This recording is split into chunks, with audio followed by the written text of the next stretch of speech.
그래서 예창패는 어때요? 여러분들이 나의 팀과 내가 어떻게 이 사업을 성공할 수 있어요? 라는 걸 잘 쓰는 게 중요하고요.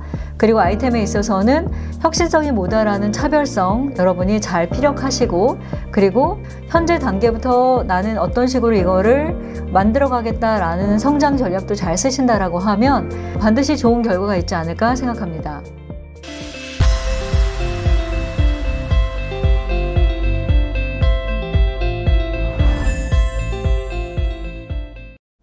반갑습니다. 김상미 교수의 창업톡. 오늘은 예비 창업 패키지, 여러분이 예창패에 합격하기 위한 방법 중에 하나, 두 가지 질문에 대한 답을 좀 하려고 해요. 첫 번째는, 교수님 이번에 예창패 이 사업계획서의 가장 전략적으로 중요한 부분이 어딜까요?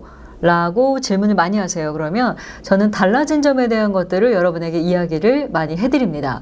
첫 번째 뭐냐면 PSST가 뭘까요? P는 문제죠. S는 솔루션, 어떻게 해결할 것이냐. 그 다음에 S는 스케일업, 성장을 어떻게 시킬 거냐. 마지막이 팀입니다.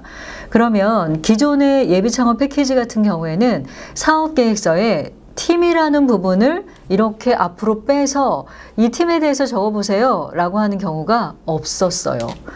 예를 들어서 이 문제를 해결하기 위해서 나는 어떻게 팀을 구성할 것인가 라는 것을 쓰세요. 우리 팀의 역량을 쓰세요 라는 건 있었어도 이게 앞 페이지에 나오게 된 이유가 하나 있죠. 그건 뭐냐면 첫 번째, 이 아이템을 내가 이야기했어요. 예를 들어 내가 플랫폼을 합니다. 그러면 플랫폼 개발자가 예비 창업 패키지를 작성하게 돼요. 그럼 가장 부족한 게 뭘까요? 홍보 마케팅 어떻게 할 거예요? 고객을 어떻게 모을 거예요? 시제품이 있다면 제품은 어떻게 만들 거예요? 라는 것들일 수 있겠죠. 그러면 기획을 하는 분이 플랫폼을 만듭니다. 그러면 심사위원이 가장 궁금한 건 누구랑 만들 거예요? 이 플랫폼에 대한 솔루션은 뭐예요? 라는 것들을 물어볼 수 있겠죠.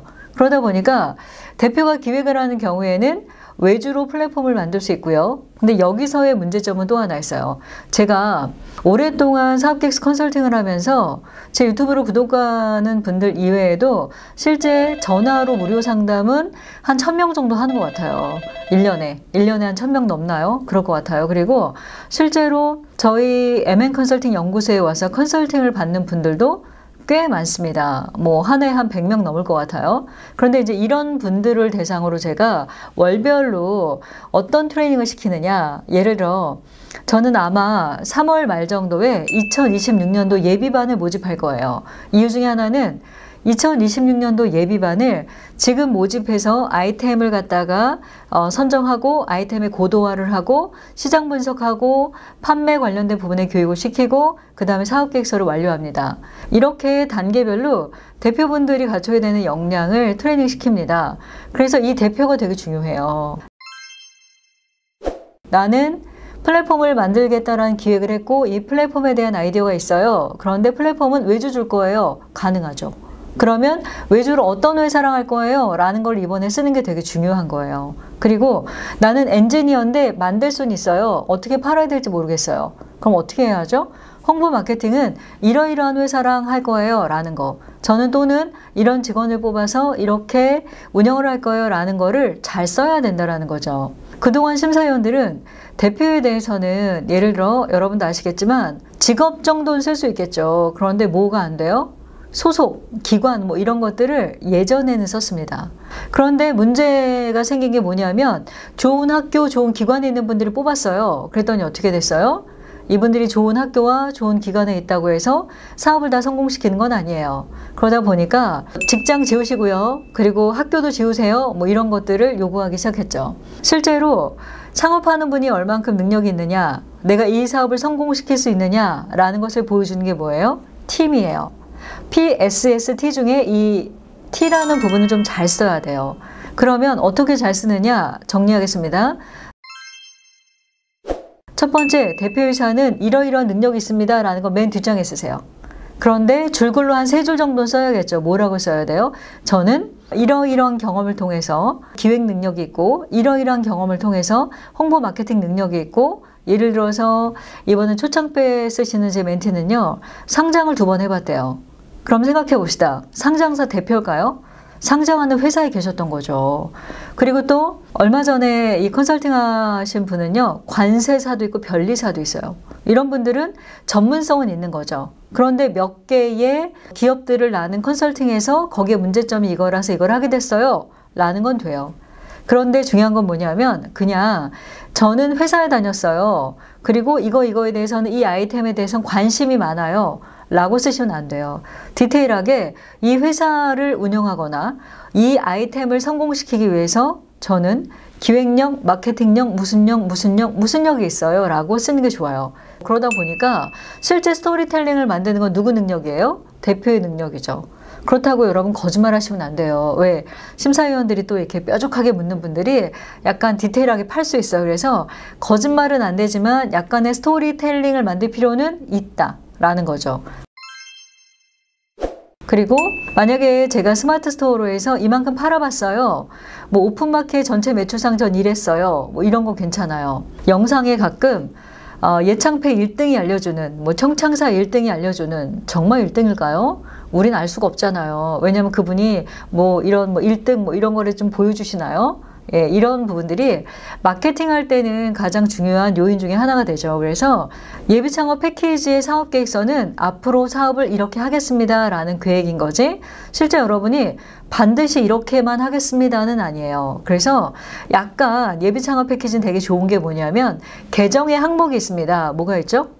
뭐 외주 용역비, 아니면 뭐 사업비, 수수료, 마케팅비 이런 비용들을 저희는 계정이라고 합니다. 근데 이런 항목들이 예창패는 약간 말랑하게 뭐가 돼요? 고칠 수 있어요. 이게 무슨 뜻이냐면 처음에 나 이렇게 사업할래요 라고 했는데 실제 사업에 막상 들어가 보니까 어때요?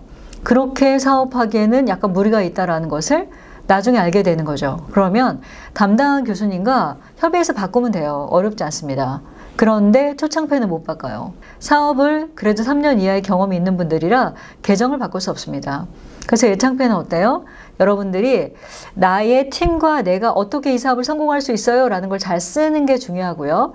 그리고 아이템에 있어서는 혁신성이 모자라는 차별성 여러분이 잘 피력하시고, 그리고 현재 단계부터 나는 어떤 식으로 이거를 만들어 가겠다라는 성장 전략도 잘 쓰신다라고 하면 반드시 좋은 결과가 있지 않을까 생각합니다.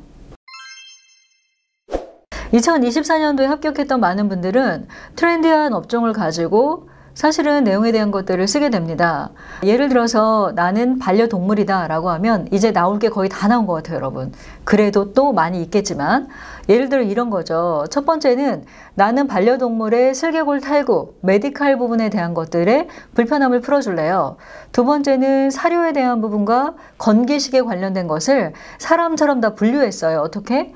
고령화된 사회만큼이나 노령견이 많아요. 우리나라는 55%가 넘었어요. 그럼 이 55%, 한 500만 마리 정도 되는 이 아이들을 대상으로 관절, 눈, 심장 뭐 등등등의 분야에 맞게끔 건기식을 내는 경우도 많이 있습니다.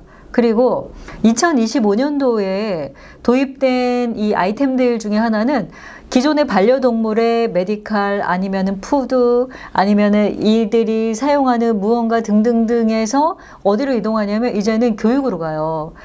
실제로 노령견이 많이 있다 보니까 노령견 관련된 건기식이 발달하는 것처럼 1인 가구 1000만에 같이 늘어나는 건 뭐예요?